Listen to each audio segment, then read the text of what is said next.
अस्सलाम वालेकुम दोस्तों, आज आप लोगों के सामने एक नई वीडियो लेकर सैयद अमीन कादरी साहब का बहुत ही प्यारा सा बयान है दोस्तों की दुआ कैसे कबूल होती है। दोस्तों बहुत ही प्यारा सा बयान है सैयद अमीन कादरी साहब का कि दुआ कबूल करने का तरीका क्या है, दुआ कैसे मांगते हैं, दुआ किस तरह से मांगते हैं। दोस्तों बहुत ही प्यारा सा बयान है सैयद अमीन कादरी साहब का। दोस्तों तो आप लोग इस वीडियो को जरूर देखें। दोस्तों अगर आप लोग हमारे चैनल पर नए हैं तो हमारे चैनल को जरूर लाइक और कमेंट करिए, सब्सक्राइब जरूर करिए। दोस्तों तो आइए दोस्तों देर ना करते हैं, चलते हैं इस वीडियो की तरफ। सैयदना सिद्दीक अकबर रज़ी अल्लाह ताला अन्हु फरमाते, अल्लाह के रसूल अलैहिस्सलाम जब दुआ करते थे तो दुआ में हाथ कभी यूं होते थे, कभी यूं होते थे, और उसके बाद कभी नीचे आते थे, फिर कभी नीचे आते थे, फिर कभी ऊपर उठते थे, और मुसलसल आंखों से आंसू की झड़ियां जारी थी, और एक ही जुमले को बार बार तकरार करते थे, और दुआ में इतने मगन थे मेरे आका सल्लल्लाहु अलैहि वसल्लम के जिस्म की चादर जमीन पे आ जाती है। अल्लाह के हबीब अलैहिस्सलाम को दुआ की मसरूफियत की वजह से उसका एहसास भी नहीं होता।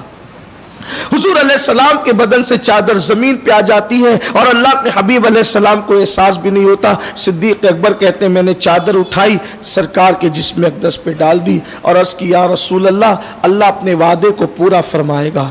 दुआ का एक तरीका हमें यह मिला कि दुआ में इन्हिमा कितना हो कि इर्द गिर्द के माहौल से हम बेनियाज हो जाएं।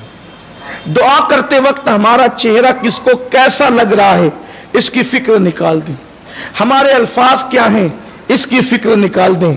अल्फाज सजा कर दुआ मांगने से दुआ कबूल नहीं होती, बल्कि दिल की गहराइयों से बेसाख्ता जो जुमले निकलते हैं वो दुआएं कबूल होती। और फिर दुआ में अल्फाज को बार बार तकरार करना ये अल्लाह को पसंद है, एक ही जुमले को बार बार दोहराना। फिर उसके बाद रोना, ये दुआ के लवाजिमात है रोना, और जिस दुआ में रोना ना हो कम से कम रिक्कत जैसी सूरत बन जाए, रिक्कत जैसी कैफियत बन जाए, आंखें बंद हो जाए, आसमान की तरफ निगाह ना हो, निगाहें जमीन की तरफ हो, आजिज़ी की इंतहा कर दें। अपने अल्लाह को मनाने के लिए जो अल्फाज कह सकते हैं जो शरीयत मुतहरा ने मुतय्यन किए हैं, हुदूद शरा में रहकर आजिज़ी की इंतहा कर दे। मुझ जैसा कोई जलील नहीं, मुझ जैसा कोई गुनहगार नहीं, मुझ जैसा कोई मुजरिम नहीं, तेरे जैसा कोई गफ्फार और सत्तार नहीं, इसमें कोई मुबालगा नहीं है। और फिर जिसको खुदा पर जितना यकीन होता है उसको दुआ पर भी उतना यकीन होता है, और दुआ इस यकीन से मांगी जाए कि अल्लाह कबूल ही करेगा।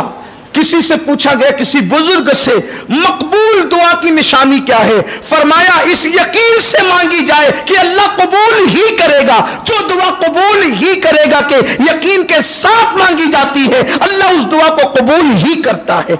इसलिए कि दुआ की कबूलियत के लिए नेक होना शर्त नहीं है, दुआ की कबूलियत के लिए यकीन का होना शर्त है।